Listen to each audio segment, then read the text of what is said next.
en mand, som helbreder gennem bloddråber. Det var ikke nødvendigt for os selv at tage derhen, fordi jeg skulle bare tage en nål, som jeg fik tilsendt med posten, og så skulle jeg prikke Sara i pegefingeren, og så skulle jeg sætte 60 bloddråber ud. Vi brugte et kaffefilter, og det skulle jeg så sende afsted, og det har jeg gjort, og hun har siddet inde i den her maskine en måned nu. Så har vi i mellemtiden lavet analysen. Der var mange ting, det er jo svækket, men det mest primære i situationen var en svækkelse af lungehinder i venstre lunge. Vi har så i mellemtiden sat alle 50 bloddråber i, og nu har vi venstre lunge her, og der står hvad på de forskellige indstillinger på apparatet. De svækkelser, de organdele, der er svækket, der lægger vi bloddråberne op på. Sådan. Det var lungerne.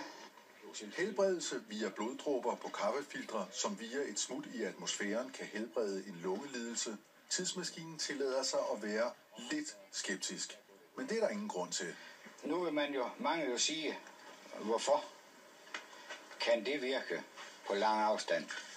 Jamen, hvorfor kan man lukke op for sin radio eller sin tv-modtager og få endda både billede og lyd og billede i farver, uanset afstanden?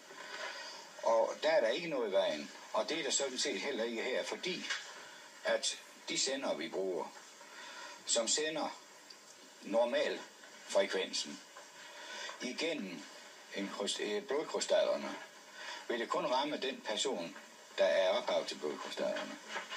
Og det er ligegyldigt, om vedkommende bor i Vejle, eller i Fredericia, eller i København, eller i Sverige, eller for den sags skyld på Hawaii.